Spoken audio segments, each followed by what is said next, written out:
چلیے اگلا سبق نمبر 30، آیت نمبر 221 سے 228 تک۔ اعوذ باللہ من الشیطان الرجیم، بسم اللہ الرحمن الرحیم۔ ولا اور نہ، تنکحو تم نکاح کرو، المشرکاتی مشرک عورتوں سے، حتی یہاں تک کہ یؤمننا وہ ایمان لے آئیں، ولامۃ اور البتہ لونڈی، مؤمنۃ مومن ایمان والی، خیر بہتر ہے، من مشرکۃ مشرک عورت سے، ولو اور اگرچہ، اعجبتکم وہ اچھی لگے تم کو، ولا اور نہ، تنکحو تم نکاح کر کے دو، المشرکین مشرک مردوں کو، حتی یہاں تک کہ یؤمنو وہ ایمان لے آئیں، ولعبد اور البتہ غلام، مؤمن مومن، خیر بہتر ہے، من مشرکن مشرک مرد سے، ولو اور اگرچہ، اعجبکم وہ پسند آئے تم کو، اولئک یہ لوگ، یدعون بلاتے ہیں، الی النار آگ کی طرف، واللہ اور اللہ، یدعو بلاتا ہے، الی الجنتی جنت کی طرف، والمغفرتی اور بخشش کی طرف، بِإِذْنِهِ ساتھ اپنے اذن کے، وَيُبَيِّنُ اور وہ بیان کرتا ہے، آیاتہ اپنی آیات، للناس لوگوں کے لیے، لعلہم تاکہ وہ، یتذکرون وہ نصیحت پکڑیں، وَيَسْأَلُونَكَ اور وہ سوال کرتے ہیں آپ سے، عن المحیض حیض کے بارے میں، قل کہہ دیجئے، ہوا وہ، اذن تکلیف ہے یا نجاست ہے، فاعتزلوا تو الگ رہو، النساء عورتوں سے، فی المحیض حیض میں، ولا تقربوہن اور نہ تم قریب جاؤ ان کے، حتی یہاں تک کہ، یطہرن وہ پاک ہو جائیں، فَإِذَا پھر جب، تطہرن وہ پاک ہو جائیں، فَأْتُوهُنَّ تو آؤ ان کے پاس، من حیث جہاں سے، امرکم اللہ حکم دیا تم کو اللہ نے، ان اللہ بے شک اللہ تعالی، یحب پسند کرتا ہے، محبت رکھتا ہے، التوابین توبہ کرنے والوں سے، وَيُحِبُّ اور محبت رکھتا ہے،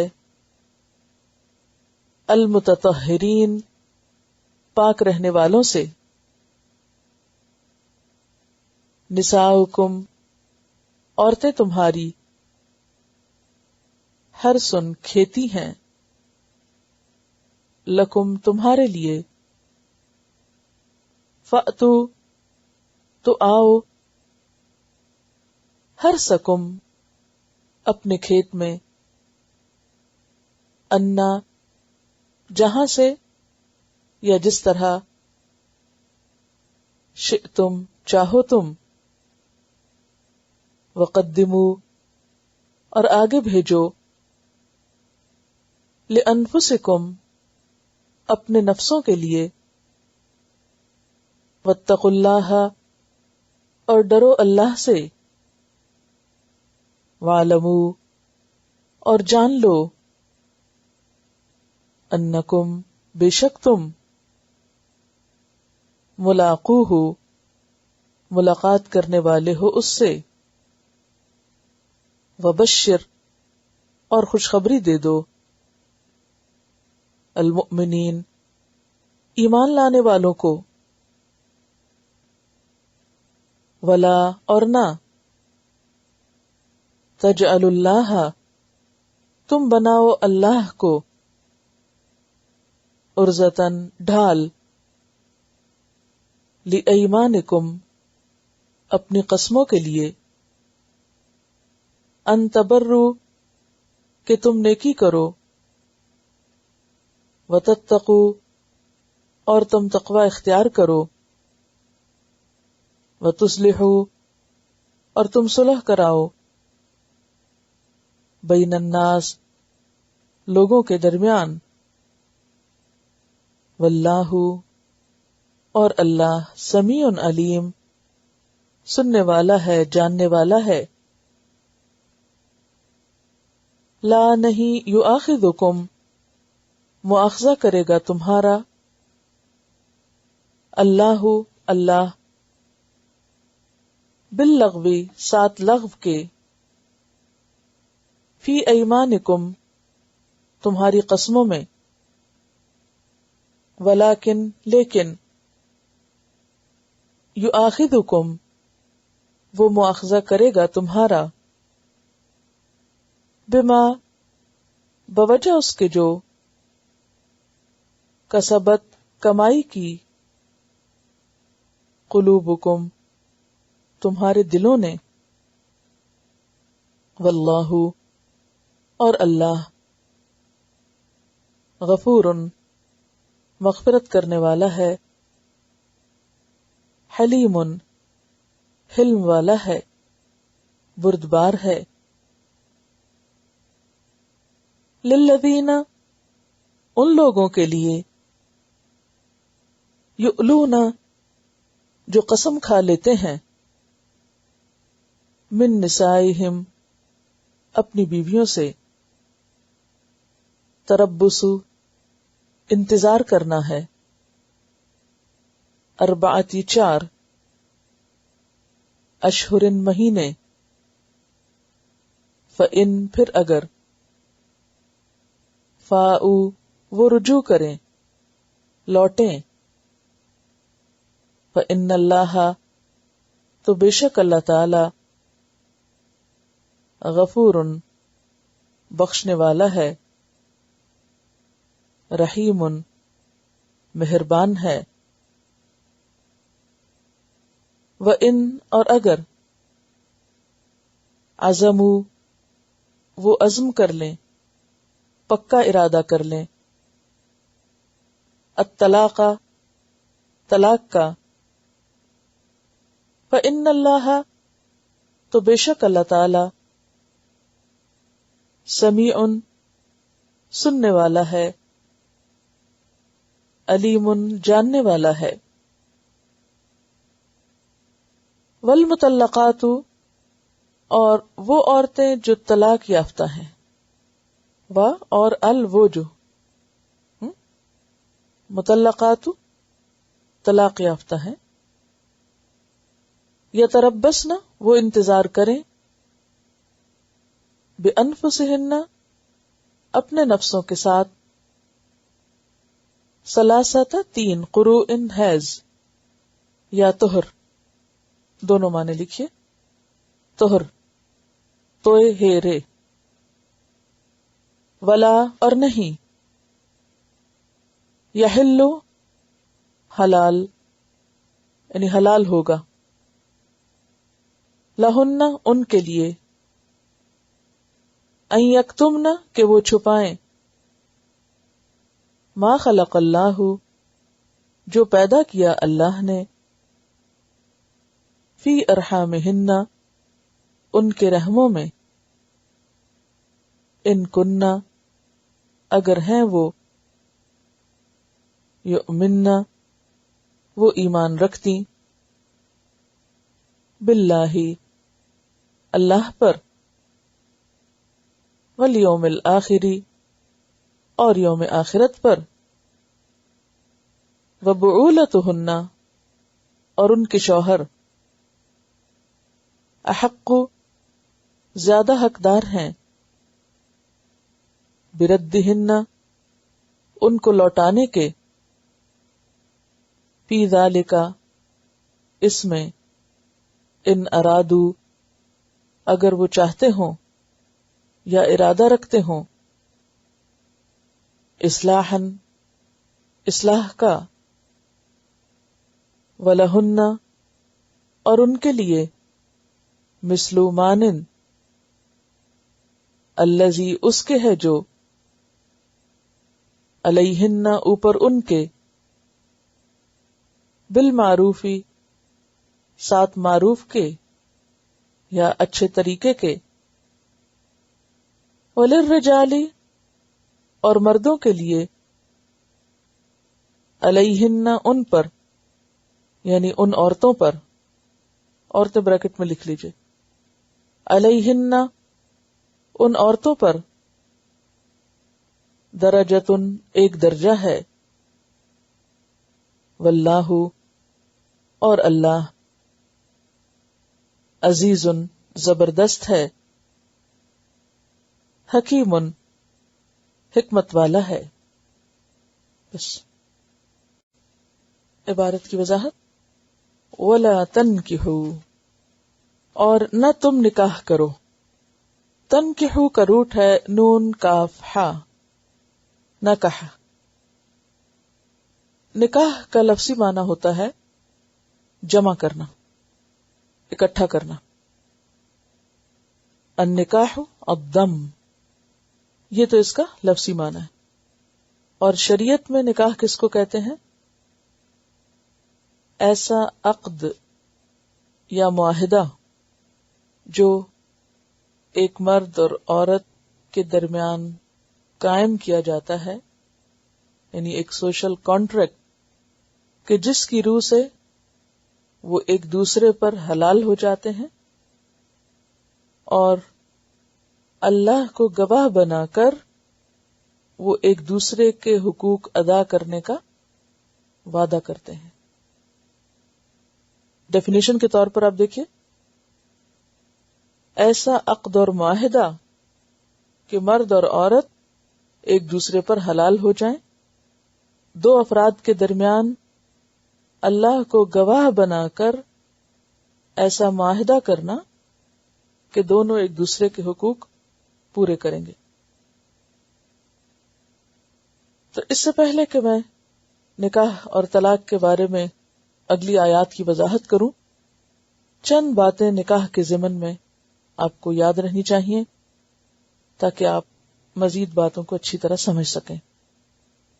سب سے پہلے تو نکاح کا لفظی معنی، پھر نکاح کی تعریف، پھر نکاح کی حکمتیں کہ نکاح کرنے کی حکمت کیا ہے یا فائدہ کیا ہے یا مقصد کیا ہے. مقصد کیا ہے، نکاح کیوں کیا جائے، یہ واضح ہونا بے حد ضروری ہے. اگر یہ واضح نہ ہو تو آگے کی باتیں سمجھ نہیں آئیں گی. اسلام میں نکاح کسی تفریح یا انٹرٹینمنٹ کا نام نہیں. نکاح کا سب سے پہلا مقصد ہے عزت و عصمت کی حفاظت، شرم و حیا کی حفاظت، حرام سے بچنا. دوسری چیز نکاح کے مقاصد میں سکون اور لطف حاصل کرنا، یعنی فطری خواہش کی تکمیل. قرآن پاک میں آتا ہے لِتَسْكُنُوا إِلَيْهَا، سکون پانا. تیسری چیز نسل انسانی کی بقا، کہ انسانی نسل کا سلسلہ آگے چلتا رہے. اور چوتھی چیز نسل انسانی کی تربیت کے لیے ایک دوسرے کا مددگار بننا. یعنی شادی کیوں کی جاتی ہے؟ کہ صرف سیر تفریح کے لیے نہیں یا محض ایک دوستی نہیں، بلکہ اس کے کچھ مقاصد ہیں کہ جس میں دو افراد کا باہم نکاح جو ہے وہ ایک دوسرے کے لیے دفاع کا ذریعہ بنے، ایک دوسرے کی نگاہ اور فرج کی حفاظت کا ذریعہ بنے، انسان حرام سے بچ سکے، برے خیالات سے بچ سکے، بھٹکنے سے بچ سکے، یعنی پاک دامنی اختیار کر سکے، اپنے جذبات کو ڈسپلن کر سکے. کیونکہ عموماً نکاح کے بغیر انسان شیطانی طریقوں پر چل کر جب اپنی خواہشات کی تکمیل کرتا ہے تو اس سے معاشرے کے اندر فساد پھیلتا ہے. پھر اسی طرح نکاح کا ایک مقصد یہ ہے کہ جو اللہ نے فطری خواہشات، یہ ضرورت رکھی ہے انسان کے اندر دوسرے انسان پر ڈپینڈنٹ ہونے کی یا اس کی طلب کی یا اس کی ضرورت کی، وہ پوری ہو. یعنی باعث سکون ہو، ایک دوسرے کے ہمراز ہوں، مددگار ہوں، ایک دوسرے کے لیے یعنی سکون کا ذریعہ ہوں. تیسری چیز یہ ہے کہ نسل انسانی کی بقا ہو. یعنی یہ نہیں ہو سکتا کہ کوئی شادی کر لے اور کہے کہ نہیں بچے نہیں پیدا ہونے چاہیے اور بچے نہیں پیدا کرنے، یہ فطرت کے خلاف ہے. پھر اسی طرح صرف بچے پیدا کرنے کی حد تک ہی نہیں بلکہ دونوں کی برابر کی ذمہ داری بنتی ہے کہ آئندہ ان بچوں کی تعلیم، تربیت اور ان کو صحیح طور پر پروان چڑھانے میں ایک دوسرے کی مدد، ایک دوسرے کے ساتھ تعاون. کیونکہ تنہا عورت یا تنہا مرد یہ کام نہیں کر سکتا، دونوں کا ایک دوسرے سے تعاون اس میں بہت ضروری ہے. اور اگر باہم ایک دوسرے کے ساتھ موافقت ہوگی تو اس کا اثر آئندہ نسلوں پر بھی ہوگا، اور اگر دونوں میں اختلاف ہوگا اور دونوں کے درمیان کشمکش ہوگی تو اس کا اثر پھر آئندہ نسلوں پر پڑے گا اور انسانی تربیت میں خلل واقع ہوگا. اب آپ دیکھیے کہ نکاح منعقد کیسے ہوتا ہے. اس میں کچھ چیزیں اس کے ارکان ہیں اور کچھ چیزیں اس کی سنتیں ہیں. تو ارکان یا فرائض کیا ہیں؟ سب سے پہلے 2 گواہوں کا ہونا، پھر مہر کا مقرر کیا جانا اور پھر مہر ادا بھی کرنا. تیسری بات ایجاب و قبول کے مخصوص الفاظ، اور چوتھی چیز ولی کی موجودگی یا رضامندی. نکاح میں مسنون چیزیں کیا ہیں؟ خطبہ نکاح کا پڑھنا، دعوت ولیمہ کا اہتمام کرنا، مہر کا تذکرہ کرنا کہ کتنا مہر دیا جا رہا ہے، یعنی اسے پبلکلی اناؤنس کیا جائے تاکہ لوگ اس پر گواہ ہوں. اسی لیے آپ نے دیکھا ہوگا کہ عموماً جب ایجاب قبول ہو رہا تھا تو باقاعدہ مینشن کرتے ہیں اس کو. پھر اسی طرح دف یا غنا سے تشہیر، یعنی تشہیر نکاح ضروری ہے. یہ نہیں کہ چھپ چھپ کے یا خفیہ نکاح کر لیا جائے اور اس میں کسی کو خبر ہی نہ ہو، یہ درست نہیں. اور پھر اسی طرح دلہا اور دلہن کو مبارکباد دینا، یہ بھی سنت ہے، یعنی مسنون چیز ہے. نکاح کی بنیاد کیا ہے؟ یعنی نکاح کس بنیاد پر کیا جانا چاہیے؟ آپ صلی اللہ علیہ وسلم نے فرمایا کہ عورت سے 4 چیزوں کی بنیاد پر نکاح کیا جاتا ہے، لیکن تم دین کی وجہ سے کرو. 4 چیزیں کون سی ہیں؟ مال ہے، حسب نسب ہے، خوبصورتی ہے اور دینداری ہے. تو اس میں بنیادی چیز جو دیکھنے کی ہے وہ دینداری ہے، کہ دین سے لگاؤ ہو اور دین کی طرف رجحان ہو، اور جس میں خاص طور پر فرائض کی پابندی. اگر یہ پتہ ہے کہ لڑکی یا لڑکا نماز ہی نہیں پڑھتے تو پھر اس چیز کو مد نظر رکھنا ہوگا، کیونکہ جس نے نماز نہ پڑھی اس نے دین کی بنیاد ڈھا دی. تو جہاں دین کی بنیادیں ڈھہ جائیں وہاں آگے دین کیا ہوگا؟ تو یہ والدین کی ذمہ داریوں میں سے ہے کہ وہ نکاح کرتے وقت اس چیز کو بھی دیکھیں. پھر اسی طرح مزید کچھ ڈیٹیلز آتی ہیں کہ ولی کون ہو، گواہ کون ہو، جن کی اس وقت ضرورت نہیں ہے، آگے جہاں ضرورت ہوگی وہاں بیان ہو جائے گا. تو یہاں پر حکم یہ ہو رہا ہے کہ ولا تنکحوا المشرکات، نہ نکاح کرو مشرک عورتوں سے. مشرکات مشرکتن کی جمع ہے، یعنی جو شرک کرنے والے ہیں اللہ کی ذات، صفات، اس کی ربوبیت یا الوہیت میں، بت پرست ہوں یا ستارہ پرست ہوں یا آگ پرست ہوں یا کچھ بھی. تو گویا نکاح میں پھر سب سے پہلی چیز کیا ہوئی؟ دینداری، عقیدہ، عقیدے کی موافقت. تو مسلمان مردوں کو کہا جا رہا ہے کہ وہ کیا نہ کریں؟ مشرک عورتوں سے شادی نہ کریں. کب تک نہ کریں؟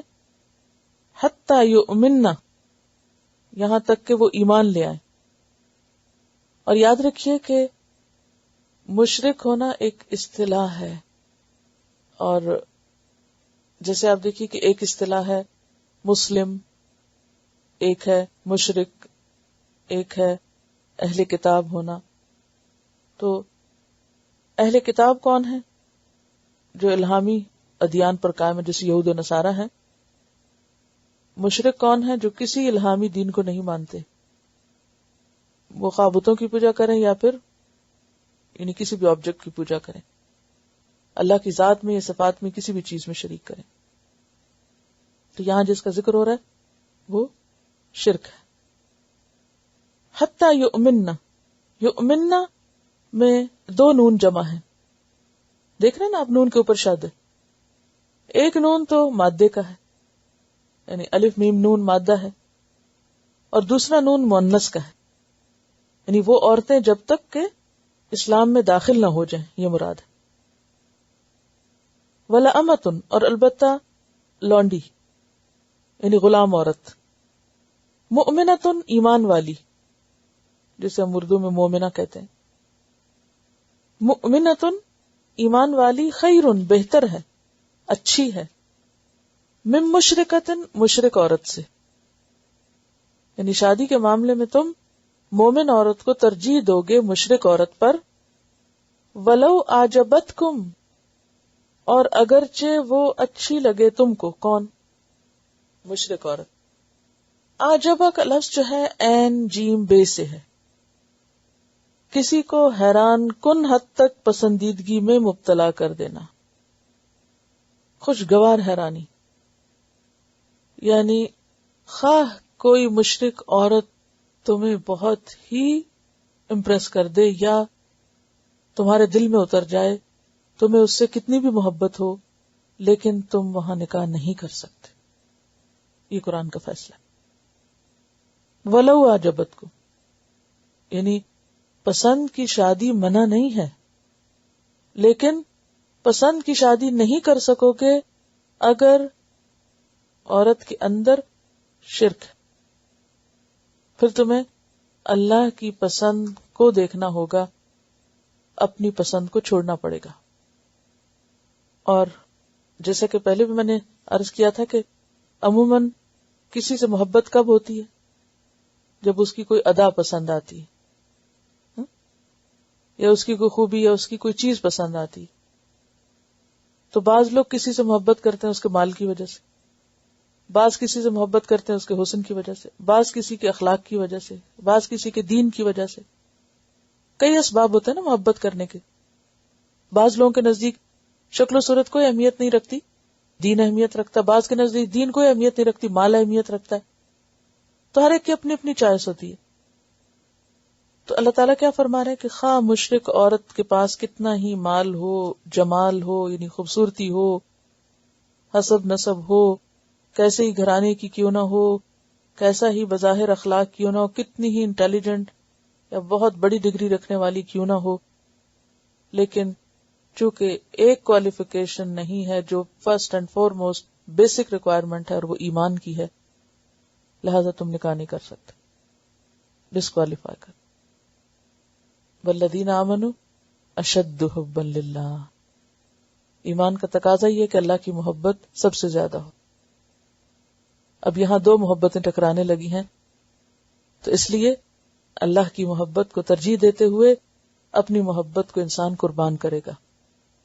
وَلَوْ أَعْجَبَتْكُمْ وَلَا تُنْكِحُوا، اور نہ تم نکاح کر کے دو المشرکین، مشرک مردوں کو. یعنی جس طرح مومن مرد مشرک عورت سے شادی نہیں کر سکتا، اسی طرح مومن عورت کی شادی مشرک مرد سے نہیں کی جائے گی. یہاں آپ دیکھ رہے ہیں تن کے ہو خود نکاح کرنا ہے اور تن کے ہو نکاح کر کے دینا ہے. زبر اور پیش کا فرق ہے. تو اس سے کیا پتہ چلتا ہے کہ لڑکی کا نکاح اس کے ولی یا اس کے ذمہ دار کر کے دیں گے، وہ خود نہیں کرے گی اپنا نکاح جا کے. اور نہ تم نکاح کر کے دو المشرکین، مشرک مردوں کو، حتی یؤمنوا، یہاں تک کہ وہ ایمان لے آئیں. ہاں اگر وہ اسلام قبول کر لیں، سچے دل سے مومن ہو جائیں، تو پھر ان کے ماضی کو نہیں دیکھو گے، ان کے ایمان کی وجہ سے ان سے شادی کر دو گے.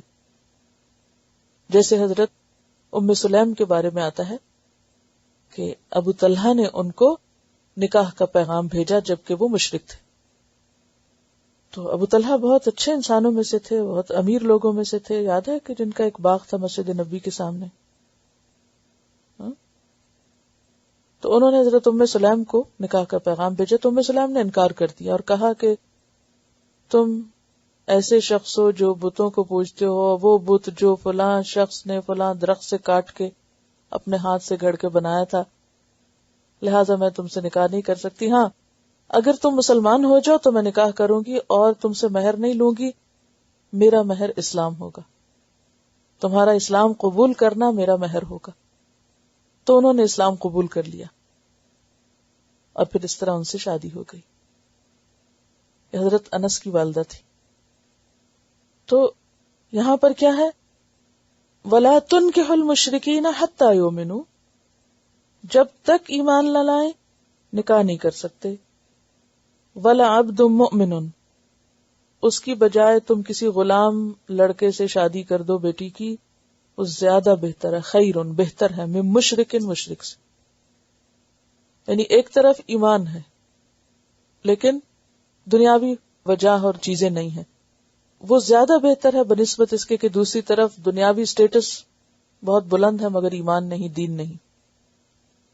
اور پھر وَلَوْ أَعْجَبَكُمْ، خواہ وہ تمہیں کتنا ہی اچھا لگے. پھر عجبہ کا معنی وہی اوپر جو گزرا ہے. اولئک، وجہ کیا ہے، کیوں نہیں کر سکتے، ریزن کیا ہے؟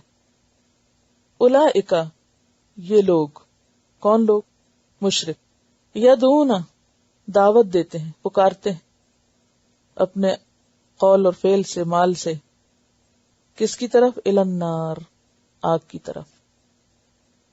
اگر تمہارا ان سے ازدواجی تعلق ہوا تو پھر اندیشہ ہے کہ تم ان کی باتوں میں آ کر اپنا دین چھوڑ بیٹھو گے، اور اگر تم نے دین چھوڑ دیا اور تم نے بھی شرک کر لیا تو پھر گویا تم نے ان کی آگ کی طرف جانے کی دعوت قبول کر لی. اور جیسا کہ آپ سب جانتے ہیں کہ نکاح جمع کرنے کا نام ہے نا، تو دو لوگ اور دو خاندان جمع ہوتے ہیں اور پھر دونوں کا ایک دوسرے پر اثر ہوتا ہے.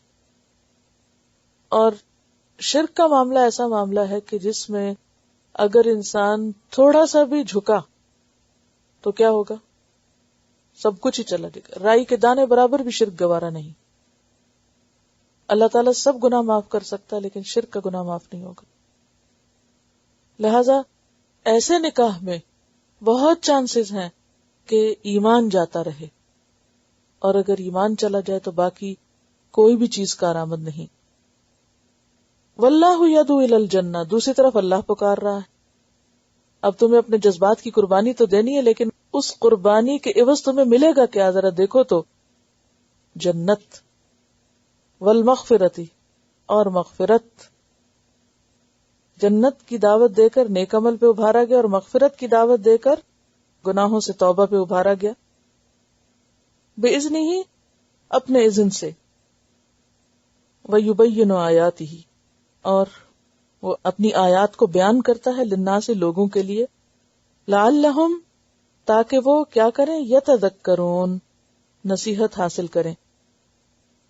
تذکر کا لفظ جو ہے زال کاف رے اس کا روٹ ہے. اہتمام کے ساتھ بھولے بسرے سبق کو یاد کرنا، غفلت دور کرنا. عام طور پر ایسا ہوتا ہے نا، ماں کے پیٹ سے مسلمان پیدا ہوئے اور مسلمان بڑے ہوئے، پھر ہمیں بھول جاتا ہے کہ ہماری اصل کیا ہے. پھر کچھ عرصے کے بعد کیا ہوتا ہے، انسان دنیا میں پڑھ کر اپنے دین سے بعض اوقات دور ہونے لگتا ہے. اور پھر بعض اوقات اتنی غفلت ہو جاتی کہ یہ بھی بھول جاتا ہے کہ وہ ہے کون اور اس کو شادی بیاہ کے موقع پر کن تعلیمات کا خیال رکھنا ہے. تو ایسی صورت میں انسان کو پھر شریعت ہی کے قاعدے کی طرف توجہ کرنی ہوگی اور بھولے ہوئے سبق کو یاد کرنا ہوگا. یعنی شادی کے شوق میں یہ مت بھول جاؤ کہ تم مسلمان ہو اور تمہیں مسلمان ہی کے ساتھ نکاح کرنا ہے. وَيَسْأَلُونَكَ، اور وہ سوال کرتے ہیں آپ سے. کون؟ صحابہ کرام. عن المحیض، حیض کے بارے میں. اب یہ حیض کے بارے میں سوال کیوں کیا صحابہ کرام نے، اور سوال کیا تھا؟ بات یہ ہے کہ اہل کتاب کے اندر اس معاملے میں بہت افراط اور تفریط تھی. یہود حیض کے دنوں میں عورت کے قریب نہیں پٹکتے تھے، بلکہ ایک مخصوص جگہ پر الگ کر دیتے تھے اس کو. نصارہ جو تھے وہ ہر طرح کا تعلق، حتیٰ کہ جسمانی تعلق کو بھی جائز سمجھتے تھے. اب ایک کنفیوژن تھی مسلمانوں کے ذہن میں کہ ہمیں ان دنوں میں اپنی بیوی کے ساتھ کیسا تعلق رکھنا چاہیے، تو اس کی وضاحت کی گئی. وہ سوال کرتے ہیں آپ سے عن المحیض. اب یہ آپ دیکھیے سوال پھر احتیاط اور تقوی پر مبنی ہے کہ کہیں ہم سے کوئی غلط کام نہ ہو جائے، اس لیے ہمیں واضح طور پر بتا دیا جائے. اسی لیے آپ دیکھیں کہ بظاہر یہ سوال ایک شرم والی بات کا سوال ہے، لیکن دین کے معاملے میں، تقوی کے معاملے میں کوئی شرم نہیں. حضرت عائشہ بیان کرتی ہیں کہ نعم النساء نساء الانصار، انصار کی عورتیں کتنی اچھی عورتیں ہیں. لم یمنعہن الحیاء ان یتفقہن فی الدین، کہ حیا ان کو دین کی سمجھ حاصل کرنے میں مانے نہیں ہوتا. وہ دین سیکھنے کے معاملے میں حیا سے کام نہیں لیتی.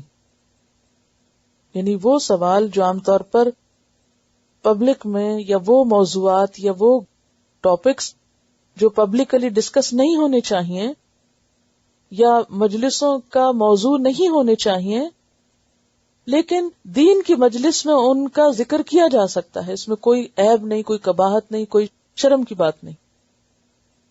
کیونکہ اب یہ ٹاپک شروع ہوگا تو بہت سے لوگ پڑھتے یا پڑھاتے ہوئے بھی ہاں ہو کرنے لگتے ہیں کہ یہ اب کیا باتیں ہونے لگی ہیں. اور یہ قرآن میں یہ بھی لکھا ہوا. ان کے نزدیک قرآن کا تقدس ایک ایسا ہے کہ جس میں بس ایک سپرفیشل قسم کا تقدس.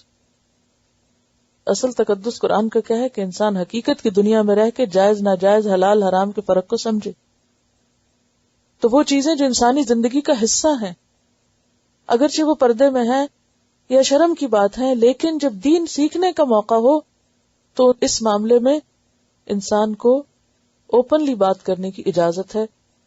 اور اسی لیے اللہ تعالیٰ نے خود قرآن میں اس بات کو کر دیا. اور صحابہ کرام نے نبی صلی اللہ علیہ وسلم سے آ کے پوچھا، اور اللہ تعالیٰ نے حضور صلی اللہ علیہ وسلم کے بہاف پر خود جواب دیا، خود وضاحت فرمائی. ورنہ یہ بھی تو ہو سکتا تھا نا کہ آپ کو مخفی وحی کے ذریعے بتا دیا جاتا اور آپ اپنے الفاظ میں کچھ بیان کر دیتے. اتنا اہم سوال تھا کہ جس پر اللہ تعالیٰ نے خود اپنی کتاب میں ڈائریکٹ الفاظ میں جواب دیا ہے، اور اس کو کوٹ بھی کیا ہے اور مینشن بھی کیا ہے.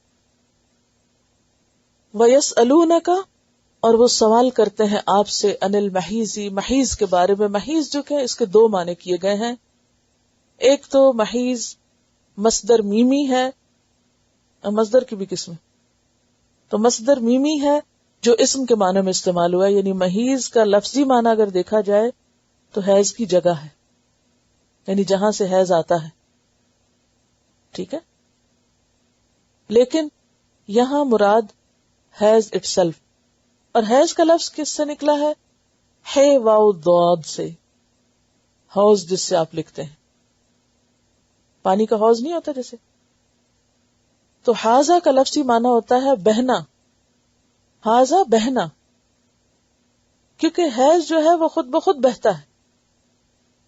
اب دیکھیے کہ یورین پاس کرنے میں یا باقی جسم سے جو اخراجات ہوتے ہیں عام طور پر اس میں آپ کا ارادہ شامل ہوتا ہے، ٹھیک ہے، لیکن حیض کے معاملے میں آپ کا کوئی ارادہ اس میں شامل نہیں، وہ خود بخود شروع ہوتا ہے اور آپ اسے جاری نہیں رکھ سکتے، وہ خود بخود بند بھی ہو جاتا ہے.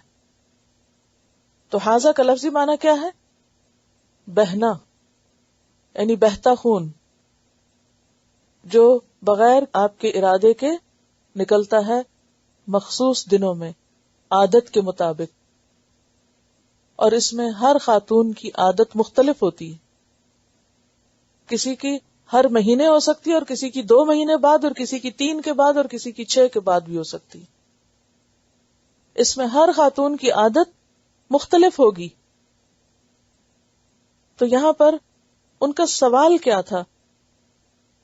سوال حیض کے بارے میں کوئی طبی سوال نہیں تھا، بلکہ سوال یہ تھا کہ ان دنوں میں ہمارا اپنی بیوی کے ساتھ تعلق کیسا ہونا چاہیے؟ کیا ہم اسے بالکل اپنے سے الگ کر دیں، اچھوت بنا دیں اس کو، یا ہم اس کے ساتھ کھا پی سکتے ہیں، لیٹ سکتے ہیں، بیٹھ سکتے ہیں، ٹچ کر سکتے ہیں، بات کر سکتے ہیں؟ ٹو وٹ ایکسٹینٹ، کس حد تک ہم آگے جا سکتے ہیں، کیا کریں اور کیا نہ کریں؟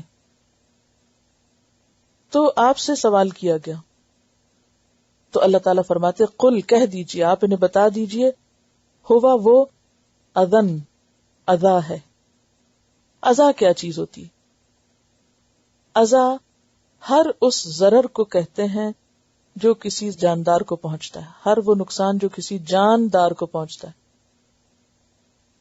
مال کے نقصان کو اذا نہیں کہیں گے، ضرر کہیں گے، لیکن کسی انسانی جان کو جو تکلیف پہنچتی ہے یا نقصان پہنچتا ہے اس کو اذا کہتے ہیں.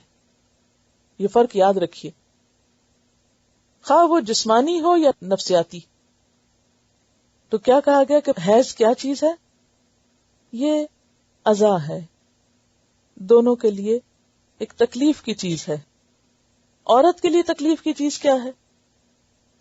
کہ ایک تو اس کے اندر ایک فزیکل چینج آتا ہے، ہارمونل چینج آتا ہے، مزاج پہ فرق پڑتا ہے، جسمانی تکلیفیں بھی اس میں شامل ہو جاتی ہیں. ریسرچز یہ بتاتی ہیں کہ عورت کے اندر 150 سمٹمز پائے گئے ہیں، یعنی کہ حیض کی مدت میں 150 سمٹمز دیکھے گئے مختلف طرح کے. یعنی کیا چینجز آتی ہیں؟ نارمل ڈیز کی نسبت حیض کے دنوں میں عورت کے اندر بے شمار تبدیلیاں آتی ہیں، مختلف طرح کی سمٹمز ملتی ہیں جو اسے صحت سے زیادہ بیماری کے قریب کرتی ہیں، جس میں نفسیاتی چیزیں بھی ہیں، چڑچڑاپن، ڈپریشن، بے چینی، سستی، بلا وجہ رونا، موڈ سوئنگز اور اس طرح کی چیزیں. اور اسی طرح جسمانی طور پر بھی بعض اوقات درد کا ہونا یا ایک اریٹیشن یا خون کا زیادہ بعض اوقات بہ جانے سے خون کی کمی ہو جانا. تو اس طرح کی بہت ساری چیزیں جو ہیں اس زمانے میں ہوتی ہیں. لہٰذا اس زمانے میں عورت کا لحاظ رکھو، اس کی مخصوص کیفیت کو سامنے رکھتے ہوئے کیا کرو؟ فاعتزلوا النساء، الگ رہو. اب یہاں پر آپ دیکھیے کہ عورت کے لیے تو یہ اذا ہے اور مرد کے لیے بھی اذا ہے. حیض کی حالت میں بیوی سے انٹرکورس کرنا جو ہے وہ مرد کے لیے بھی نقصان دہ ہو سکتا ہے. یعنی مرد کی جسمانی صحت کے لیے درست نہیں، کیونکہ وہ خون جو ہے وہ نجس ہے، یعنی اس میں کئی قسم کے جراثیم ہو سکتے ہیں جو مرد کے لیے فزیکلی نقصان کا سبب بھی ہو سکتے ہیں اور ویسے بھی. تو بیسیکلی یہاں پر عورت کی خاص حالت کو سامنے رکھتے ہوئے، مد نظر رکھتے ہوئے اس کے حق کو بھی پروٹیکٹ کیا گیا ہے کہ اس میں فاعتزلوا النساء. فاعتزلوا کا مطلب کیا ہے؟ بظاہر تو الگ رہو، عین زے لام کا مطلب ہوتا ہے الگ ہو جاؤ. تو الگ ہونے سے مراد یہ نہیں کہ بالکل اس کو ہاتھ نہیں لگا سکتے یا اس کے ساتھ نہیں بیٹھ سکتے، اس کے بارے میں نبی صلی اللہ علیہ وسلم نے فرمایا اصنعوا کل شیء الا النکاح. مسلم کی روایت ہے سب کچھ کر سکتے ہو سوائے فزیکل ریلیشن شپ کے یعنی انٹرکورس کے، جس کے لیے عربی یا اردو میں لفظ جماع استعمال ہوتا ہے. تو یعنی جماع کے علاوہ باقی قریب جانا اور باقی شوہر اور بیوی کا جو تعلق ہے وہ جائز ہے. تو فاعتزلوا النساء فی المحیض، تو الگ رہو عورتوں سے محیض میں یعنی حیض میں. اور یہاں محیض جو ہے حیض کے مقام کو بھی کہا جا سکتا ہے، یعنی اس زمانے میں محیض یعنی جس جگہ سے حیض آتا ہے اس جگہ کے قریب نہ جاؤ، یہ مراد ہے. پھر اگین یہ کہ انٹرکورس منع ہے. ولا تقربوہن، اور نہیں تم قریب جاؤ گے ان کے، نہیں قریب جانا ان کے. اور پھر قریب نہ جانے سے مراد کیا ہے؟ یعنی انٹرکورس نہیں کرنا حتی یطہرن، یہاں تک کہ پاک ہو جائیں. توئے ہیرے یعنی خون بند ہو جائے، یہ مراد ہے. فَإِذَا تَطَهَّرْنَ، پھر جب وہ پاک ہو جائیں. اب ایک دفعہ ہے یطہرن اور دوسری دفعہ ہے تطہرن، ایک ہی روٹ ہے توئے ہیرے، لیکن شیپ کے فرق سے معنی میں فرق ہے. تو تطہر کا معنی ہوتا ہے اہتمام کے ساتھ پاکیزگی حاصل کرنا، مراد ہے غسل جنابت کرنا، نہانا. جیسے سورۃ المائدہ کی آیت نمبر 6 میں آتا ہے وَإِن كُنتُمْ جُنُبًا فَاتَّطَہَّرُوا، اگر تم حالت جنابت میں ہو تو پاکیزگی حاصل کرو. کیا مراد ہے یہاں؟ نہاؤ، نہانا مراد ہے. اور یطہرنا کا کیا مطلب ہے؟ یعنی خون کا بند ہو جانا. اور اس کی علامت کیا ہے؟ حضرت عائشہ بیان کرتی ہیں القصۃ البیضاء، جو ڈسچارج ہے وہ وائٹ ہو جائے. جب عورت اپنے آپ کو چیک کرے تو ٹشو کا یا روئی کا یا کپڑے کا جس سے بھی وہ چیک کرے خود کو، اس کا رنگ نہ بدلے، یہ ہے یطہرنا. اب اس میں آپ دیکھیے کہ یہاں پر میں انڈائریکٹلی آپ کو جو پیریڈز کے باقی احکامات ہیں، یعنی شوہر بیوی کا تعلق تو ایک طرف ہی، لیکن اس مسئلے کا چونکہ عبادات سے بھی تعلق ہے، اس لیے آپ خواتین کو اچھی طرح معلوم ہونا چاہیے کہ پاک ہونے کا مطلب کیا ہے. پاک ہونے کا مطلب انقطاع الدم. انقطاع الدم یعنی خون کا سٹاپ ہو جانا. اور خون کا سٹاپ ہونا ایک تو یہ ہے کہ بلیڈنگ سٹاپ ہونا، اور ایک یہ کہ کلر ڈسچارج کا سٹاپ ہونا. اور اس کے لیے کہ جب عورت اپنے آپ کو چیک کرے تو جس چیز سے وہ اپنے آپ کو چیک کر رہی ہے، دیکھ رہی ہے، اس کپڑے یا ٹشو کا رنگ نہ بدلے. ٹھیک ہے، یعنی اپنے آپ کو واش کر کے صاف ستھرا کر کے پھر جب وہ چیک کرے تو ٹشو کا رنگ نہ بدلے. یہ حالت ہوتی یطہرنا کی. یطہرنا کے بعد تطہر چاہیے. خون تو رک گیا، اب نہانے کی ضرورت ہے. تو جب تک عورت نہا نہ لے اس وقت تک شوہر اس کے قریب نہ آئے. اور نہائے کب؟ جو ہی انقطاع دم ہو فوراً نہائے، کیونکہ نماز کا مسئلہ ہے. یعنی کہ انسان 2 دن نہ نہائے کہ جان بوجھ کے پاک نہ ہو، نہیں، وہ تو شریعت اس سے تقاضا کرتی کہ فوراً، کیونکہ اگر نماز کے وقت کے اندر اس کا انقطاع دم ہو گیا تو وہ اس وقت میں چاہے 5 منٹ رہتے ہیں تو اس کو نماز ادا کرنی ہوگی، اور اگر نہیں کی تو اس کی قضا پڑھنی ہوگی. یعنی کسی وجہ سے اگر ذرا بھی ڈیلے ہو گیا، جیسے گھر سے باہر تھے، گھر پہنچتے پہنچتے نہاتے نہاتے نماز کا ٹائم بہت ہی تھوڑا رہ گیا، 5 منٹ بھی ہے تو پڑھ لیں، اگر 5 بھی نکل گئے تو اگلی نماز سے پہلے اس پچھلی کو دہرا لیں. بہرحال فَإِذَا تَطَهَّرْنَ، جب وہ پاک ہو جائیں یعنی نہا چکے، فَأْتُوهُنَّ، تو آؤ ان کے پاس. اب آؤ ان کے پاس سے مراد کیا؟ جسمانی تعلق قائم کر سکتے ہیں. اس یہ نہیں کہ حکم دیا جا رہا ہے، اجازت دی جا رہی ہے. اس میں فرق ہے، یعنی کوئی لازم نہیں ہے، یہ حسب خواہش ہے. یعنی یہاں یہ نہ سمجھا جائے کہ پھر لازم ہے کہ شوہر ضرور عورت کے پاس جائے. یعنی اب اجازت ہے، حکم نہیں. فَأْتُوهُنَّ مِنْ حَيْثُ، جہاں سے، یعنی جس جگہ، امرکم اللہ، اللہ نے تم کو حکم دیا. اللہ نے جس جگہ سے تعلق قائم کرنے کا حکم دیا، یعنی محیض مراد ہے یہاں، یعنی وہ جگہ کون سی ہے جہاں سے حیض آتا ہے، حیض کی جگہ مراد ہے یہاں، من حیث امرکم اللہ، کیونکہ حدیث میں واضح طور پر آتا ہے کہ عمل قوم لوط جیسا فعل عورت کے ساتھ جو ہے وہ حرام ہے. کوئی بھی مرد اپنی بیوی کے ساتھ اس کے پیچھے کی طرف سے یعنی دبر سے نہیں آ سکتا. حدیث میں آتا ہے من اتا امرأۃ فی دبرہا لم ینظر اللہ الیہ یوم القیامہ. جو مرد اپنی بیوی سے اس کی پشت میں انٹرکورس کرتا ہے، یعنی محیض کی جگہ کے علاوہ دوسری جگہ استعمال کرتا ہے، قیامت کے دن اللہ تعالیٰ ایسے مرد کی طرف نظر اٹھا کے بھی نہیں دیکھے گا. یہ بہت بڑا جرم ہے کیونکہ یہ فطرت کے خلاف ہے، یعنی حرام ہے. اور پھر آپ دیکھیے کہ اگر دبر حرام ہے تو اورل سیکس کہاں سے جائز ہو سکتی ہے. یہاں آپ دیکھیے ان الفاظ پہ غور کیجیے، من حیث امرکم اللہ، جہاں سے آنے کا اللہ نے حکم دیا ہے. اور وہ حکم کیا ہے؟ جیسے آگے آیت آتی ہے نساؤکم حرث لکم، تو حرث کیا ہے؟ کھیت.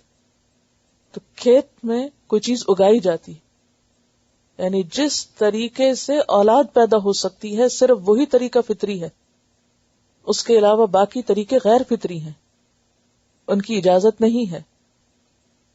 یعنی من حیث امرکم اللہ، جہاں سے اللہ نے حکم دیا، اللہ نے ایک ہی جگہ کا حکم دیا ہے. ورنہ تو پھر یہ سارا قصہ بتانے کی ضرورت کیا تھی؟ جب حیض آ رہا ہو تو مت جاؤ اور جب پاک ہو جائیں، یہ سب بتانے کی ضرورت نہیں تھی. پھر یہ کہ اگر حالت حیض میں حیض کی جگہ پہ نہیں جا سکتے تو پھر کوئی اور طریقہ اختیار کیا جائے. تو نہیں، کوئی اور طریقہ ہے نہیں، کسی اور طریقے کی رخصت نہیں، اجازت نہیں. اور ایک طریقہ اختیار کرنے والے پہ تو لعنت کی گئی، اور قیامت کے دن اللہ تعالیٰ ایسے شخص، ایسے مرد کو دیکھے گا نہیں، کیونکہ اس میں عورت کا حق پامال ہوتا ہے. یعنی اس میں صرف مرد کو ہی لطف اٹھانے کا حق نہیں، عورت کا بھی حق ہے. اور اگر عورت کو یعنی مس یوز کیا جائے گا تو اس کا یہ حق مارا جائے گا، اس کے حقوق کی پامالی ہوگی جس کی اجازت نہیں. اور دوسری بات یہ کہ نجس طریقے ہیں، فطری طریقے کے علاوہ ہر طریقہ گندا طریقہ ہے. اسی لیے آگے فرمائے ان اللہ یحب التوابین ویحب المتطہرین، اللہ محبت رکھتا ہے توبہ کرنے والوں سے اور پاکیزگی اختیار کرنے والوں سے. پاک لوگوں سے اللہ محبت رکھتا ہے، گندے لوگوں سے نہیں. گندے طریقے اختیار کرنے والے اللہ کے پسندیدہ نہیں ہو سکتے. تو یہاں پر توبہ جو ہے وہ باطن کی صفائی ہے کہ پیچھے جو ہو چکا سو ہو چکا، اس سے توبہ کرو، اس سے باز آ جاؤ. یعنی سوال یہ پیدا ہوتا ہے نا کہ اس جگہ توبہ کا ذکر کیوں ہے؟ کہ اگر کسی نے لا علمی میں کوئی غلط کام کر لیا ہے، مثلا لا علمی میں کوئی عورت کے پاس حالت حیض میں اس سے ایسا کر چکا ہے یا کسی اور رستے سے کر چکا ہے، تو اب وہ اس سے باز آ جائے، وہ توبہ کرے، اپنے باطن کو صاف کرے، اپنے ضمیر کا بوجھ دھوئے. وَيُحِبُّ الْمُتَطَهِّرِينَ، اور پاکیزگی اختیار کرنے والوں سے اللہ محبت رکھتا ہے. یعنی یہ تعلق تم پاکیزگی کی حالت میں قائم کرو اور پھر اس کے بعد پھر نہاؤ اور پاکیزہ ہو جاؤ. یعنی کتنی حکمت ہے نا اس آیت کے اختتام میں کہ اگرچہ یہ یعنی ایک دنیاوی کام ہے، ایک شہوانی فعل ہے، بظاہر دیکھنے میں، ایک بات کرنے میں حیا کی بات ہے، لیکن بات یہ ہے کہ اس معاملے میں صحیح تعلیم کا دیا جانا ضروری ہے تاکہ لوگ طہارت اور پاکیزگی کا طریقہ اختیار کریں، اور اس طریقے کو اختیار کرنے والوں سے اللہ محبت رکھتا ہے. اب آپ دیکھیے اللہ کی محبت، جیسے وہ ایک حدیث میں آتا ہے نا کہ آپ صلی اللہ علیہ وسلم نے جب لوگوں کو بتایا کہ شوہر اور بیوی کا جو تعلق ہے اس کے قائم کرنے میں بھی اجر ہے، بظاہر دنیا کا کام ہے، یعنی سیکشل ریلیشن شپ جو ہے یہ بھی عبادت ہے اسلام میں. تو لوگ اس پہ بڑے حیران ہوئے کہ یہ بھی عبادت ہے، اس میں بھی کوئی نیکی ہے، انسان صرف اپنی ایک جسمانی ضرورت پوری کر رہا ہے تو آپ نے فرمایا ہاں اگر وہ حرام طریقہ اختیار کرتا تو کیا گناہ نہ ہوتا؟ تو اس نے حرام چھوڑ کے جب حلال طریقہ اختیار کیا تو وہ اللہ کا محبوب بن گیا. اور اگر اس میں انسان غیر فطری اور غیر اسلامی طریقے اختیار کرے گا تو اللہ کا مبغوض بنے گا، اللہ اس کی طرف دیکھے گا بھی نہیں قیامت کے دن. کتنا باریک فرق ہے. تو دیندار ہونا محض نماز روزہ قائم کرنا نہیں، این شوہر اور بیوی کا جو جسمانی تعلق ہے اس میں بھی صحیح سنت اور طریقے کو فالو کرنا، یہ بھی عبادت ہے. کوئی دین شاید اس کو عبادت نہ بتاتا، بلکہ کچھ ادیان میں تو یہ ہے کہ شادی کرنا جو ہے وہ دنیا کا کام ہے، زیادہ پاکیزہ وہ ہے یا زیادہ نیک وہ ہے جو شادی نہ کرے. لیکن اسلام میں شادی کرنا بھی عبادت ہے، اور خصوصاً اگر کسی کے حرام میں پڑنے کا اندیشہ ہو. مثلا اگر پتا ہو کہ بچے ایسے ماحول میں رہتے ہیں کہ جہاں ہر طرف گناہ عام ہے، تو اس صورت میں اور بھی بڑی ذمہ داری ہو جاتی ہے. اور اگر کسی شخص کو واقعی خطرہ ہو کہ وہ حرام میں پڑ جائے گا تو ایسی صورت میں نکاح کرنا فرض ہے، فرض کے درجے میں. اس کے لیے باقاعدہ کوشش کرنی چاہیے والدین کو، اور اس میں بلا وجہ تاخیر نہیں کرنی چاہیے. ہمارے ہاں اس کو اتنا مشکل بنا دیا گیا شادی کو کہ اس کے ساتھ دنیا بھر کی رسمیں اور ایسی ایسی مشقتیں قائم کر دی گئی کہ نکاح کرنا ہی مشکل ہو گیا. حالانکہ یہ زندگی کی ایک ضرورت ہے جیسے باقی ضروریات ہے، اس کو ایک نیچرل نارمل طریقے پر ادا کر دینا چاہیے. اور اس کے لیے کوئی بہت بڑے لمبے چوڑے منصوبوں اور اہتمام کی ضرورت نہیں. معیار ایک ہونا چاہیے اور وہ دین ہے، اخلاق اور شرافت ہے.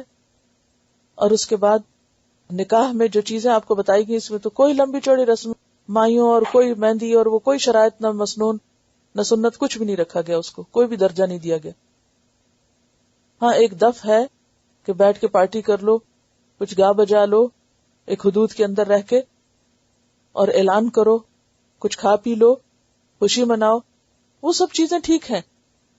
لیکن وہ جو ایک لمبی لمبی جہیز کی تیاریاں اور پھر منگنی کی رسم اور پھر منگنی کے کھانے اور پھر منگنی کے بعد کے طریقے اور پھر اب نکاح ہو رہا ہے اور پھر اب شادی ہو رہی ہے اور پھر اس کو یعنی بے وجہ ایک مشقتوں میں ڈال دینا، اور پھر اس کے لیے تیاری کہ اتنا مال اکٹھا ہو جائے اور اتنی یہ جاب لگ جائے اور یہ گھر بن جائے اور اتنے میں سب حرام کام ہو جائیں اور سب نگاہیں بھٹک جائیں اور فتنے فساد پھیل جائیں، یا اولاد شادی سے ہی جائے اور انکار کر دے اور وہ اور چیزوں میں دلچسپی لینے لگے. تو اس معاملے میں مسلمز کو اپنی نسلوں کی حفاظت کے لیے کانشیس ہونا چاہیے. جو اصل مقصود ہے کہ حرام سے بچنا، وہ نمبر 1 پرائرٹی ہونا چاہیے، اور پھر اس کے بعد باقی چیزیں اپنے اپنے مقام پر آ جاتی ہیں. تو یہاں پر اللہ تعالی توبہ کرنے والوں کو، اور توبہ اس معنی میں بھی یہ ہے کہ جیسے پیچھے بھی نکاح کا ذکر ہوا کہ نکاح کے موقع پر یا نکاح سے پہلے یا اس معاملے میں کوئی کمی بیشی ہو جائے، حقوق کی حق تلفی، کمی بیشی، تو اس میں انسان اللہ سے توبہ کر لے. کیونکہ یہ جو شوہر اور بیوی کا معاملہ نا، اس میں اگر حقوق کو صحیح طور پر ادا نہ کیا جائے تو یہ حقوق العباد کا معاملہ اللہ کے ہاں پکڑ ہو سکتی ہے. یعنی شادی محض ایک کانٹریکٹ باندھنے کا نام نہیں، اس کے بعد ایک دوسرے کی ذمہ داریاں پوری کرنے کا نام ہے. اور اگر ان کو پورا نہ کیا جائے اور دوسرے کو لٹکتا چھوڑ دیا جائے تو پھر اللہ کے ہاں جواب دہی کرنی ہوگی. اب دیکھیے کہ یہ جو میں نے غیر فطری طریقوں کا یہاں پر ذکر کیا نا، اس میں 12 کے قریب احادیث موجود ہیں، روایات، جن میں عورت سے غیر فطری طریقے پہ تعلق قائم کرنے کی ممانعت ہے، جس میں سے صرف ایک حدیث میں نے آپ کو کوٹ کر کے بتائی. یعنی اتنا شدید معاملہ، یہ معمولی معاملہ نہیں ہے. لیکن افسوس یہ کہ مسلمانوں کے اندر نان مسلمز کے ساتھ رہتے رہتے یا بعض اوقات ان کے طریقوں کو دیکھتے دیکھتے اور فحش اور غلط قسم کی فلمیں اور طریقے اور انداز دیکھ کر مسلمانوں نے اپنے طریقوں کو چھوڑ کر غیر فطری طریقے اختیار کیے، اور اس میں ظلم کس پر ہوا؟ عورت پر. اور پھر کہا جاتا ہے جی اسلام میں تو عورت کا حق نہیں ہے اور دوسرے شاید بہت حق دے رہے ہیں. اسلام نے یہی حق عورت کو دیا ہے کہ اس کے ساتھ تعلق صحیح طور پر قائم کیا جائے، اس پر اس معاملے میں بھی کوئی زیادتی اور ظلم اور جبر نہ ہو اور اس کا حق پامال نہ ہو. اور پھر عورت کو محض سیکس آبجیکٹ نہیں بتایا گیا، بلکہ کیا فرمایا؟ نساؤکم، تمہاری عورتیں، تمہاری بیویاں، حرث لکم، حرث ہیں تمہارے لیے. حرث کھیت کو کہتے ہیں، اور کھیت جو ہے یا کھیتی جو ہے اس کی ایک حیثیت ہوتی ہے، اس کا ایک مقصد ہوتا ہے، اس کو میں انشاءاللہ تفسیر میں آگے بتاؤں گی. فَأْتُوا حَرْثَكُمْ، تو آؤ اپنی کھیتی کے پاس. انا شئتم، انا جو ہے وہ اسم ظرف ہے، زمان بھی اور مکان بھی. انا کا مطلب یہ کہ جب بھی، جب بھی سے مراد یہ کہ کوئی مخصوص وقت نہیں ہے کہ رات ہو یا دن ہو، یعنی جب بھی ضرورت ہو. ہاں، روزے کی حالت نہ ہو، احرام کی حالت نہ ہو، اعتکاف کی حالت نہ ہو. اور پھر جہاں سے مراد جہاں سے اللہ نے حکم دیا پیچھے گزر چکا ہے. شئتم چاہو تم، یعنی اس جائز حالت کے ساتھ. وقدموا، اور آگے بھیجو. قدموا کا لفظ ہے نا قاف دال میم سے ہے، آگے بھیجنا، آگے کرنا، یعنی آنے والے دور کے لیے اہتمام کرنا. مطلب اس کا کیا ہے کہ کھیتی جو ہے یا کھیت جو وہ انسان کو عموماً کیا کرتے ہیں اپنے اندر مشغول کر لیتے ہیں. مشغولیت ہو جاتی ہے نا. اگر کسی کا کوئی کچن گارڈن بھی ہو یا کھیت ہو یا کھیت میں کام کرنے کا اگر کسی کو تجربہ ہو تو اس کو اچھی طرح معلوم ہوگا کہ اس کی مشغولیت کتنی زیادہ ہوتی یا اس کی ذمہ داریاں کتنی زیادہ ہوتی یا اس میں کام کتنا زیادہ ہوتا ہے. اور پھر بعض اوقات انسان اس میں مشغول ہو کر باقی چیزوں کو بھول جاتا ہے. تو یہاں پر کیا فرمایا؟ ٹھیک ہے یہ لطف اللہ نے تمہارے لیے جائز رکھا، یہ تعلق، یہ سب کچھ، لیکن یہی سب کچھ زندگی نہیں بلکہ اس کے علاوہ اور کام بھی. اپنے فرائض کی ادائیگی، جس میں سب سے پہلے اللہ کا حق، جیسے نمازوں کی پابندی، یعنی نمازوں کے اوقات کا لحاظ رکھنا ہوگا کہ ایسے مواقع نہ ہو کہ جس میں تمہاری نماز ہی جاتی رہے، پاک ہی نہ ہو سکو. پھر اسی طرح آخرت کی بھی فکر کرو. پھر اسی طرح قدموں میں اولاد بھی ہونی چاہیے، محض تفریح نہ ہو، کیونکہ کوئی کھیت میں صرف سیر و تفریح کے لیے نہیں جاتا، دل بہلانے نہیں جاتا، بلکہ اس سے کچھ حاصل کرتا ہے. لِأَنفُسِكُمْ، اپنے نفسوں کے لیے، یعنی اولاد ہو اور پھر اولاد کی اچھی تربیت ہو اور وہ تمہارے مرنے کے بعد تمہارے وارث ہوں، تمہارے لیے صدقہ جاریہ ہوں. بہت وسیع معنی ہے اس میں. وَاتَّقُوا اللَّهَ، اور ڈرو اللہ سے. وَاعْلَمُوا، اور جان لو. اب دیکھیے کہ علم کی کتنی بات ہے. تو آپ کو اس اسائنمنٹ میں انشاءاللہ علم پر جتنی بھی آیات آئی ہیں ان سب کو بھی ڈھونڈ کر لکھنا ہوگا. یہ میں ہلکا ہلکا اس لیے بتا رہی ہوں کہ جب آپ ٹیسٹ کی تیاری کر رہے ہوں گے تو اس وقت بھی ساتھ ساتھ اپنا مارک کر سکتے ہیں.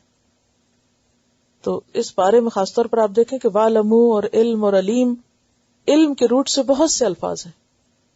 تو ان ساری جگہوں کو آپ ترجمہ یاد کرتے وقت کسی ایک خاص کلر سے مارک کر لیں تاکہ جب اسائنمنٹ ملے تو اس وقت آپ اس میں ان کو نوٹ کر سکیں، کیونکہ ان آیات میں آپ کو غور و فکر کا کام دیا جائے گا. وَعْلَمُوا، اور جان لو. انکم، بے شک تم. ملاقوہ، اس سے ملاقات کرنے والے ہو. ملاقات کا کیا معنی ہوتا ہے؟ ایک دوسرے کا آمنا سامنا کرنا ہے. یعنی قیامت کے دن تمہیں اللہ کے سامنے کھڑے ہونا ہے، اللہ سے ملاقات کرنی ہے، جواب دہی کرنی ہے. اب آپ دیکھیں سارے شوہر بیوی کے تعلق کرتے کرتے کہاں پہنچا دیا؟ تقوی اور اللہ کی ملاقات کو. کون کس پہ زیادتی کر سکے گا؟ اگر کسی مرد کو یہ پتا ہو کہ مجھے اپنی بیوی کے معاملے میں خدا کو جواب دینا ہے، خدا کو حساب دینا ہے، تو وہ کتنا محتاط ہو کر زندگی بسر کرے گا. کون سا حق مارے گا؟ پھر کوئی حق نہیں مار سکتا. اس طرح عورت کے حقوق کو پروٹیکٹ کیا گیا ہے، اللہ کا خوف دلا کر اور اس بات کا احساس دلا کر کہ تمہیں خدا کے روبرو کھڑے ہونا ہے. پھر بتاؤ کیا جواب دو گے؟ اس کو کیا حساب دو گے؟ وبشر المومنین، اور مومنوں کو خوشخبری دے دو. کون ہے مومن یہاں؟ جو صحیح طور پر حقوق ادا کرنے والے ہیں. اور سورۃ یونس آیت 64 میں آتا ہے لہم البشریٰ فی الحیات الدنیا وفی الآخرہ، ان کے لیے دنیا میں بھی خوشخبری ہے اور آخرت میں بھی خوشخبری ہے. تو 3 باتیں یہاں سے پتہ چلی نا کہ شوہر بیوی کے تعلقات کی بہتری کا انحصار تقوی پر ہے، خوف خدا پر ہے، آخرت کی ملاقات کے حساب پر ہے. یعنی دنیا میں تو بعض اوقات ایک پارٹی بھاری ہوتی ہے نا، عورت بے سہارا ہے، مثلا بعض اوقات ماں باپ کی سپورٹ نہیں، کوئی پوچھنے والا نہیں، تو پھر ہمارے یہاں خصوصاً انڈو پاک کے جو لوگ ہیں وہ عورت کو ایک کمزور چیز سمجھ کر ہر طرح کا پھر ظلم بھی شروع کر دیتے ہیں. تو اس میں کیا بتایا گیا کہ یاد رکھو اس کے سامنے کھڑے ہونا.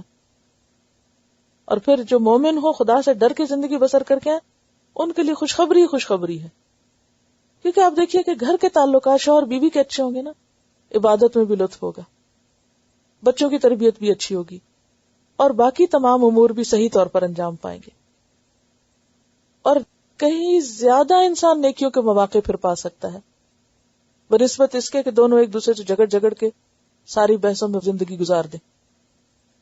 تو اس میں کیا ہوگا؟ آپس میں لڑنے سے یا آپس میں جھگڑنے سے یا ایک دوسرے کے حقوق پامال کرنے سے یا ایک دوسرے پر ظلم و زیادتی کرنے سے انسان نیکی کا وقت پھر نہیں پاتا. بہت سے حقوق پھر ایک دوسرے کے مارے جاتے تھے. اس لیے مومنوں کو خوشخبری ہے. دنیا کی خوشخبری کیا ہے اس میں؟ دنیا کے تعلقات اچھے ہوں گے. اور آخرت کی خوشخبری کیا ہے؟ کہ آخرت میں بھی وہ جوڑا پھر دوبارہ وہاں جا کے بنے گا اور پھر خوش رہیں گے وہاں. ورنہ اگر ایک پیچھے رہ گیا اور ایک الگ رہ گیا تو پھر کیا خوشخبری اس میں. وَلَا تَجْعَلُوا اللَّهَ، اور نہ تم بناؤ اللہ عرضتاً. عرضہ کہتا ہے نشانہ. عرضہ کا جو روٹ ہے نا عین ریز زاد سے، عرض کا کیا مطلب ہوتا ہے؟ پیش کرنا.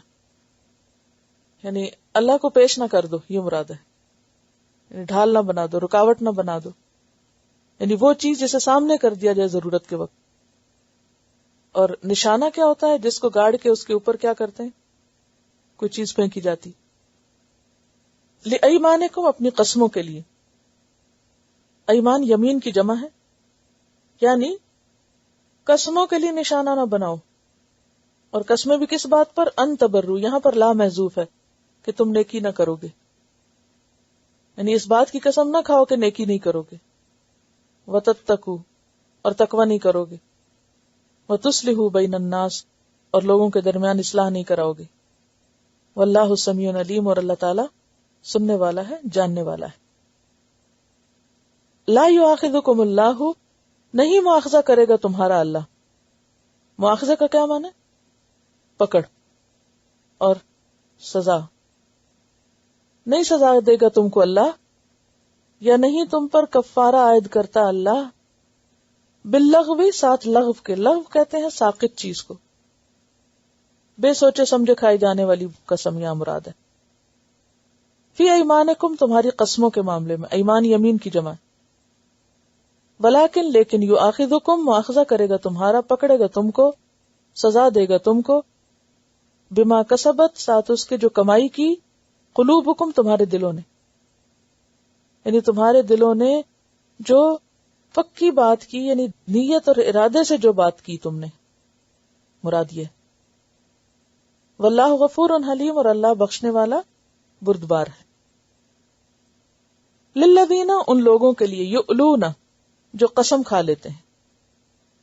آلا یولی، ایلا ہوتا ہے، لفظی معنی ہوتا ہے کمی کرنا. یعنی عورت کے حق میں کمی کی قسم کھا لیتے ہیں. اشارہ ہے جسمانی تعلق نہ قائم کرنے کی قسم کھانا. من نسائہم، اپنی بیویوں سے. یعنی غصے میں آ کر بیوی سے جسمانی تعلق یعنی انٹرکورس نہ کرنے کی قسم کھانا. تو اس سے عورت حق سے محروم ہو جاتی ہے نا، عورت کے حق میں کمی ہو جاتی. تو اعلیٰ کا لفظی معنی کیا؟ کمی کرنا، قسم کھا کے کمی کرنا. تو تربص و انتظار کرنا. تربص کا روٹ کیا ہے؟ رے بے سواد، انتظار. انتظار کرنا ہے، مہلت گزارنا ہے. 4 اشہر، 4 مہینے. جو شخص یہ قسم کھائے کہ وہ اپنی بیوی سے جسمانی تعلق نہیں رکھے گا تو اس کو 4 مہینے کی مہلت دی جائے گی. فَإِنْ فَاؤُوا، پھر اگر وہ لوٹ آئیں، قسم توڑ دیں، کفارہ دے دیں اس کا، اور بیوی سے رجوع کر لیں.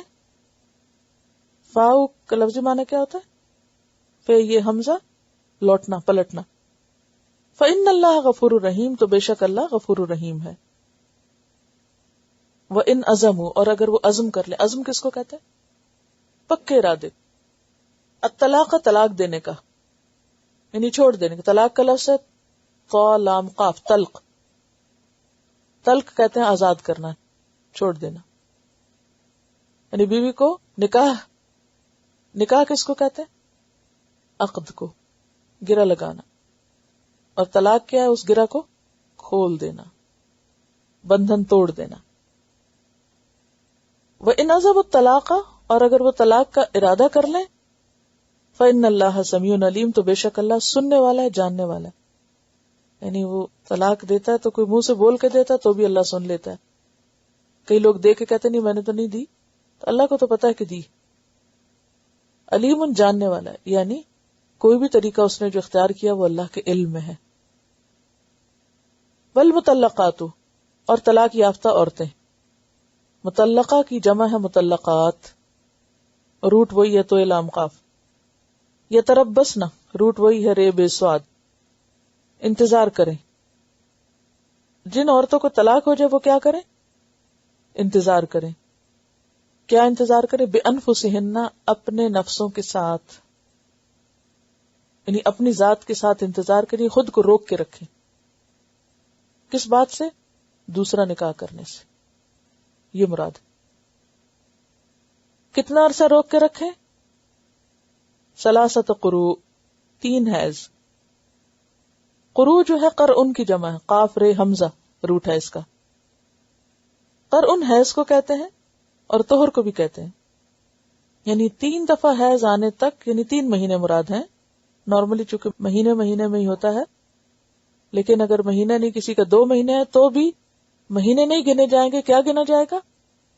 3 دفعہ حیض کا آنا، یا 3 دفعہ حیض کے بعد پاک ہونا، یعنی پاکی کی حالت. طہر کی حالت کیا ہوتی؟ 2 حیض کے درمیان کی مدت. ولا یحل لہن، اور نہیں حلال ان کے لیے. ہے لام لام. کیا حلال نہیں؟ ان یکتمن، کہ وہ چھپا کے رکھے. کس چیز کو؟ ما خلق اللہ، جو اللہ نے پیدا کی. فی ارحامہن، ان کے رحم میں. کیا چیز ہے رحم میں؟ بچہ.